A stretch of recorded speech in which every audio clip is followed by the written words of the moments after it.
Oi, pessoal, tudo bem? Estamos de volta para a segunda parte da aula sobre dissertação argumentativa. Hoje nós falaremos sobre os parágrafos de desenvolvimento. Se você não assistiu a primeira parte, volte e assista, procure aqui o vídeo sobre a parte que fala da introdução, porque é uma sequência muito importante. Esse vídeo, ele tá maravilhoso, você vai conseguir fazer a sua redação pro Enem, vai tirar uma nota ótima, acompanha, não perca, ok? Vamos para a aula.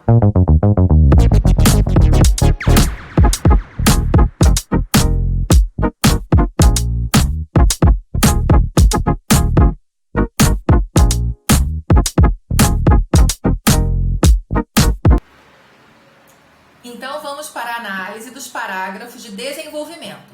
Primeiro, vamos fazer a leitura do segundo parágrafo da redação, que é o primeiro parágrafo de desenvolvimento.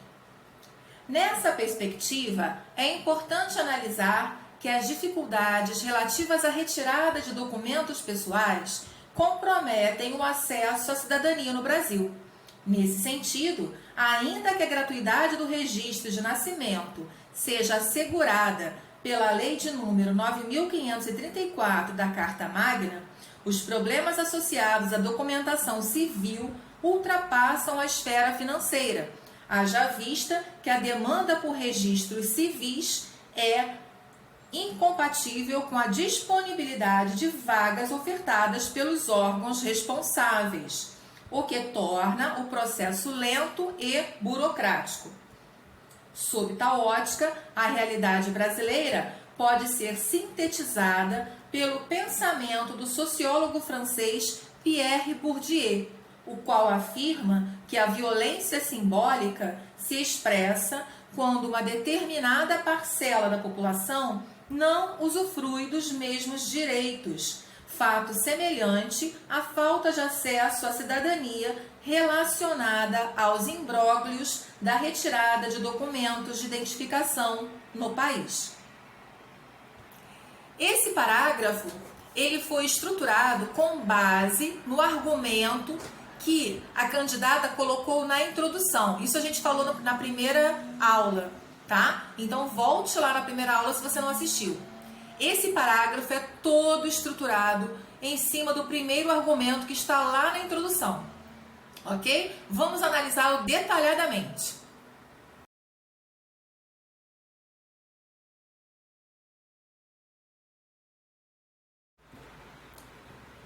Algumas coisas importantes para se observar aqui nesse primeiro período.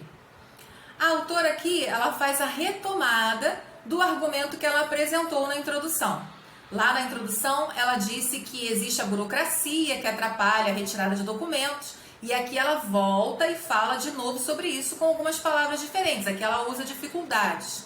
Isso é super importante e é mais fácil fazer assim.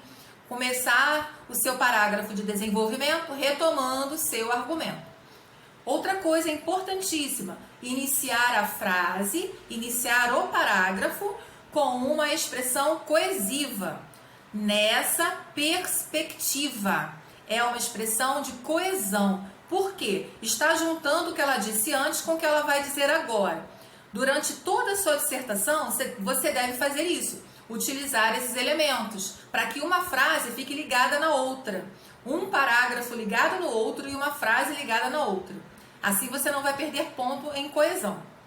Outra coisa importante que chama a atenção aqui é a concordância que ela fez com o sujeito e o verbo. Claro que é óbvio que tem que ser feita a concordância. Não pode se errar na concordância porque se perde ponto aí. Mas, como o sujeito aqui ficou distante, algumas pessoas podem não perceber. As dificuldades é sujeito do verbo comprometem, certo? Vamos então agora ao segundo período deste parágrafo.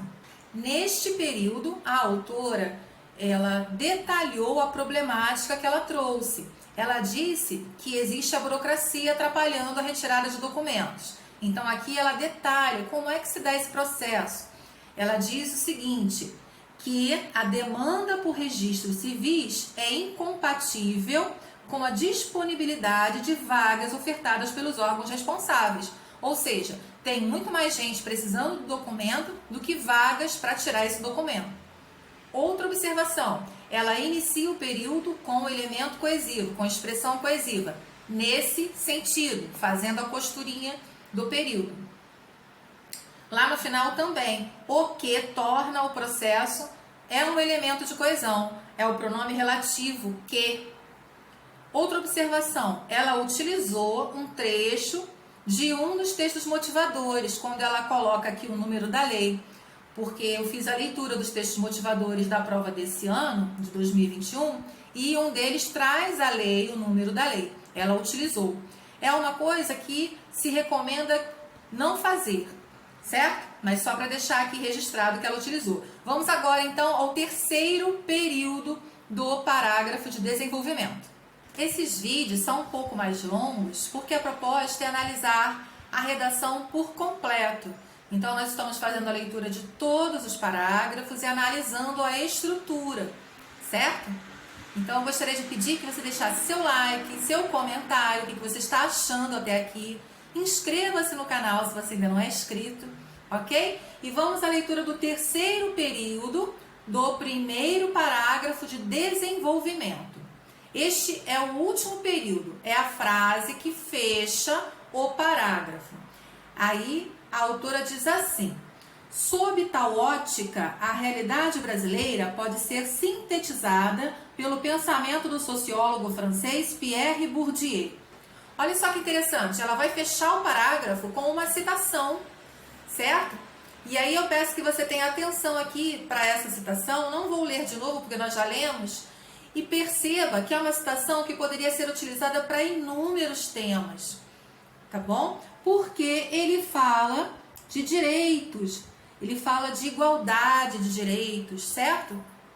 Então, ela tinha essa leitura, é muito importante para quem vai fazer a prova do Enem e pretende ter uma boa pontuação, se apropriar de leituras, se apropriar de repertório cultural. Porque se você não tiver o repertório cultural para expor na sua redação, você não vai atingir a nota máxima, certo? Não é que você não vai conseguir fazer. Você consegue fazer a dissertação, mas a nota máxima você não vai conseguir atingir. Então ela fechou o parágrafo de desenvolvimento com uma citação. Essa é a segunda citação dela na redação. Na introdução, ela inicia a redação fazendo uma citação e aqui ela está fazendo a segunda, ok? As duas até aqui, a primeira e essa, também poderiam ser usadas em outros temas, certo? Destacando o elemento coesivo que ela usou, sob tal ótica. A palavra tal retoma, né? Sobre tal ótica, sobre essa ótica, ela está retomando a palavra ótica ou óptica. Existem essas duas formas para essa palavra e ela optou pela óptica, que é a menos usada aqui no Brasil. O que ela vai fazer aqui? Ela está dizendo que ela vai resumir a realidade brasileira no pensamento desse pensador, que é um sociólogo. Isso, ok? Também muito famoso, se eu não me engano, do século XX, um sociólogo muito famoso do século XX, certo? Mais algum elemento coesivo? Não. E ela usa uma outra palavra aqui diferente, imbróglios, que quer dizer confusão. Então ela disse que esse processo todo aí de retirada de documentação é uma confusão na vida da pessoa. E para quem já passou por alguma situação como essa, sabe, né, que você vai em um lugar, mandam você ir a outro lugar, e aí você tem que trazer outro documento, e é assim que se dá o processo de burocratização, que deveria ser uma coisa boa. A burocracia deveria ser uma coisa boa, mas acaba gerando muita confusão na vida das pessoas. E ela fala sobre isso aqui na redação, certo? Vamos agora analisar o segundo parágrafo. É importante que a gente veja o segundo parágrafo de desenvolvimento, ok? Vamos lá.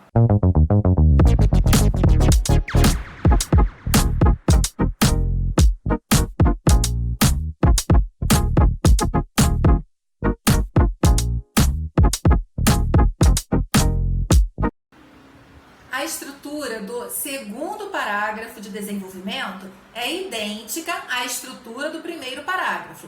Então, ela também traz 3 períodos, 3 frases. A primeira fala do segundo argumento, ela retoma esse segundo argumento, apresentado lá na introdução. Na segunda frase, no segundo período, ela detalha a problemática. E na terceira frase, ela faz uma citação. Vejamos aqui então. Primeiro período, ela introduz com o advérbio outrossim, que quer dizer além disso. Guarde esse advérbio aí para utilizar nas suas redações. Além disso, porque ela já falou de um problema, agora ela está falando de outro, que é o problema do engajamento social que ela citou. Uma das causas dessa problemática toda é a falta de engajamento da sociedade para resolver o problema. Que inclusive eu disse que é um argumento que serve também a vários temas. O segundo período do parágrafo de desenvolvimento, deste último parágrafo de desenvolvimento, traz o detalhamento da problemática. Então ela está falando agora da sociedade. Ela diz que a indiferença da sociedade piora o problema, faz com que o problema não seja discutido e assim demore mais para ser resolvido. Em relação aos elementos coesivos, ela inicia a frase da seguinte forma: fica claro, pois, que a indiferença da sociedade, ela coloca o pois entre vírgulas porque desta forma o pois fica sendo sinônimo de portanto. Ela poderia ter começado também com a palavra portanto. Portanto, fica claro que a indiferença da sociedade, e aí, portanto, vírgula, fica claro que a indiferença da sociedade. Ela não poderia começar com pois, porque não teria o mesmo sentido, certo? Depois ela usa um pronome relativo na conjuntura social, o que compromete a cidadania. Esse é um pronome relativo, é um elemento de coesão também, certo? E aqui é só isso nesse período. Vamos ao próximo. Fechando então essa parte do desenvolvimento da dissertação argumentativa, nós temos aqui a última frase do segundo parágrafo. É mais uma citação. Ela cita o autor do livro 21 lições para o século XXI, que nós deixamos aqui como uma sugestão de leitura para quem vai fazer o Enem. E ela utiliza alguns elementos coesivos, uma expressão para introduzir a frase sob esse viés, que é sinônimo de sob essa ótica, mais alguns pronomes relativos, nada diferente. Mas ela fecha com chave de ouro, né? Porque ela demonstra mais uma vez que ela tem leitura, que ela tem conhecimento de mundo. E eu espero muitíssimo que vocês tenham gostado desta aula, que vocês assistam a outra aula sobre introdução e que assistam ao próximo vídeo que vai falar da conclusão. A conclusão é uma parte muito legal de se fazer, inclusive é a parte mais fácil, gente. Não percam. Deixa aí o seu like, deixa um comentário para eu saber o que você achou desse vídeo e até a próxima aula aqui no Português com Cissol. Tchau!